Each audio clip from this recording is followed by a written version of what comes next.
శ్రీమాత్రే నమః. మహాసంపదలిచ్చు మణిద్వీప వర్ణన. మహాశక్తి మణిద్వీప నివాసిని, ముల్లోకాలకు మూల ప్రకాశిని, మణిద్వీపములో మంత్రరూపిణి, మన మనసులలో కొలువై ఉంది. సుగంధ పరిమళ పుష్పాలెన్నో వేలు, అనంత సుందర సువర్ణ పూలు, అచంచలం బగు మనోసుఖాలు, మణిద్వీపానికి మహానిధులు. లక్షల లక్షల లావణ్యాలు, అక్షర లక్షల వాక్ సంపదలు, లక్షల లక్షల లక్ష్మీపతులు, మణిద్వీపానికి మహానిధులు. పారిజాతవన సౌగంధాలు, సురాధినాథుల సత్సంగాలు, గంధర్వాదుల గాన స్వరాలు, మణిద్వీపానికి మహానిధులు. భువనేశ్వరి సంకల్పమే జనించే మణిద్వీపం, దేవదేవుల నివాసము అది ఏ కైవల్యము. పద్మరాగములు సువర్ణమనులు 10 ఆమడలు పొడవునగలవు, మధుర మధుర మగు చందన సుధలు, మణిద్వీపానికి మహానిధులు.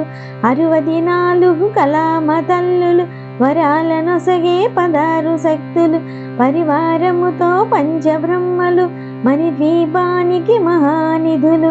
అష్టసిద్ధులు నవనవనిధులు, అష్టదిక్కులు దిక్పాలకులు, సృష్టికర్తలు సురలోకాలు, మణిద్వీపానికి మహానిధులు. కోటి సూర్యుల ప్రచండ కాంతులు, కోటి చంద్రుల చల్లని వెలుగులు, కోటి తారకల వెలుగు జిలుగులు, మణిద్వీపానికి మహానిధులు. భువనేశ్వరి సంకల్పమే జనించే మణిద్వీపం, దేవదేవుల నివాసము అది ఏ కైవల్యము. కంచుగోడల ప్రాకారాలు, గ్రాగి గోడల చతురస్రాలు, ఏడామడల రత్నరాసులు, మణిద్వీపానికి మహానిధులు. పంచామృతమయ సరోవరాలు, పంచలోహమయ ప్రాకారాలు, ప్రపంచమేలే ప్రజాధిపతులు, మణిద్వీపానికి మహానిధులు. ఇంద్రనీలమణి ఆభరణాలు, వజ్రపు కోటలు వైఢూర్యాలు, పుష్యరాగమణి ప్రాకారాలు, మణిద్వీపానికి మహానిధులు. సప్తకోటి ఘన మంత్ర విద్యలు, సర్వశుభప్రద ఇచ్ఛాశక్తులు, శ్రీ గాయత్రి జ్ఞానాశక్తులు, మణిద్వీపానికి మహానిధులు. భువనేశ్వరి సంకల్పమే జనించే మణిద్వీపం, దేవదేవుల నివాసము అది ఏ కైవల్యము. మిలమిలలాడే ముత్యపురాసులు, తలతలలాడే చంద్రకాంతములు, విద్యుల్లతలు మరకతమనులు, మణిద్వీపానికి మహానిధులు. కుబేరు ఇంద్ర వరుణ దేవులు, శుభాలనొసగే అగ్నివాయువులు, భూమి గణపతి పరివారములు, మణిద్వీపానికి మహానిధులు. భక్తి జ్ఞాన వైరాగ్య సిద్ధులు, పంచభూతములు పంచశక్తులు, సప్త ఋషులు నవగ్రహాలు, మణిద్వీపానికి మహానిధులు. కస్తూరి మల్లిక కుందవనాలు, సూర్యకాంతి శిల మహాగృహాలు, 6 ఋతువులు చతుర్వేదాలు, మణిద్వీపానికి మహానిధులు. భువనేశ్వరి సంకల్పమే జనించే మణిద్వీపము, దేవదేవుల నివాసము అది ఏ కైవల్యము. మంత్రిని దండిని శక్తి సేనలు, కాలికరాలి సేనాపతులు, 32 మహాశక్తులు, మణిద్వీపానికి మహానిధులు. సువర్ణ రచిత సుందర గిరులు, అనంతదేవి పరిచారికలు, గోమేధికమణి నిర్మిత గుహలు, మణిద్వీపానికి మహానిధులు. సప్త సముద్రములనంత నిధులు, యక్ష కిన్నెర కింపురుషాదులు, నానా జగములు నదీ నదములు, మణిద్వీపానికి మహానిధులు. మానవ మాధవ దేవగణములు, కామధేనువు కల్పతరువులు, సృష్టి స్థితి లయ కారణమూర్తులు, మణిద్వీపానికి మహానిధులు. భువనేశ్వరి సంకల్పమే జనించే మణిద్వీపం, దేవదేవుల నివాసము అది ఏ కైవల్యము. కోటి ప్రకృతుల సౌందర్యాలు, సకల వేదములు ఉపనిషత్తులు, 16 రేకుల పద్మశక్తులు, మణిద్వీపానికి మహానిధులు.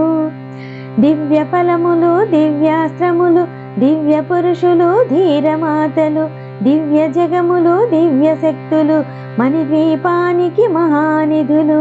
శ్రీ విఘ్నేశ్వర కుమార స్వాములు, జ్ఞానముక్తి ఏకాంత భవనములు, మణి నిర్మితమగు మండపాలు, మణిద్వీపానికి మహానిధులు. పంచభూతములు యజమాన్యాలు, ప్రవాళసాలం అనేక శక్తులు, సంతాన వృక్ష సముదాయాలు, మణిద్వీపానికి మహానిధులు. భువనేశ్వరి సంకల్పమే జనించే మణిద్వీపం, దేవదేవుల నివాసము అది కైవల్యము. చింతామణులు, నవరత్నాలు, నూరార్మడల వజ్రపురాసులు, వసంతవనములు, గరుడ పచ్చలు, మణిద్వీపానికి మహానిధులు. దుఃఖము తెలియని దేవీ సేనలు, నటనాట్యాలు, సంగీతాలు, ధన కనకాలు, పురుషార్థాలు, మణిద్వీపానికి మహానిధులు. 14 లోకాలన్నిటిపైన సర్వలోకమను లోకము గలదు, సర్వలోకమే ఈ మణిద్వీపం, సర్వేశ్వరి కది శాశ్వత స్థానం. చింతామణుల మందిరమందు పంచబ్రహ్మల మంచము పైన మహాదేవుడు భువనేశ్వరితో నివసిస్తాడు మణిద్వీపములో. భువనేశ్వరి సంకల్పమే జనించే మణిద్వీపం, దేవదేవుల నివాసము అది కైవల్యము. మణిగణ ఖచ్చిత ఆభరణాలు చింతామణి పరమేశ్వరి దాల్చి సౌందర్యానికి సౌందర్యముగా అగుపడుతుంది మణిద్వీపములో. పరదేవతను నిత్యము కొలిసి మనసర్పించి అర్చించినచో అపారధనము సంపదలిచ్చి మణిద్వీపేశ్వరి దీవిస్తుంది. పరదేవతను నిత్యము కొలిచి మనసర్పించి అర్చించినచో అపారధనము సంపదలిచ్చి మణిద్వీపేశ్వరి దీవిస్తుంది. నూతన గృహముల కట్టిన వారు మణిద్వీప వర్ణన 9 సార్లు చదివిన చాలు అంతా శుభమే, అష్ట సంపదల తొలతూగేరు. శివ కవితేశ్వరి, శ్రీచక్రేశ్వరి మణిద్వీప వర్ణన చదివిన చోట తిష్ట వేసుకుని కూర్చునునంట కోటి శుభాలను సమకూర్చుటకై. శివ కవితేశ్వరి, శ్రీచక్రేశ్వరి మణిద్వీప వర్ణన చదివిన చోట తిష్ట వేసుకొని కూర్చునునంట కోటి శుభాలను సమకూర్చుటకై. భువనేశ్వరి సంకల్పమే జనించే మణిద్వీపం, దేవదేవుల నివాసము అదే కైవల్యము. ఫలశ్రుతి 14 లోకాలకు పరంజ్యోతియగ మణిద్వీప నివాసిని పరమేశ్వరిని 9 విధాలుగా కీర్తించుకొనుటకు 9 దోహాలతో ఈ స్తోత్రము వ్రాయబడింది. అమ్మకు నవసంఖ్య ఇష్టము కాబట్టి దీనిని 9 పర్యాయములు ప్రతిరోజు చదివి ప్రతి మనిషి తరింపవచ్చు. దీనిని శుక్రవారం నాడు పూజా విధానం ప్రకారముగా పూజించి 9 మార్లు పారాయణము లేదా గానము చేసిన ధన కనక వస్తు వాహనాది సంపదలు కలిగి భక్తి జ్ఞాన వైరాగ్య సిద్ధులతో ఆయురారోగ్యముతో ఐశ్వర్యాలతో తొలతూగి చివరకు మణిద్వీపము చేరుకోగలరు. ఇది శాస్త్రవాక్యం. శ్రీమాత్రే నమః.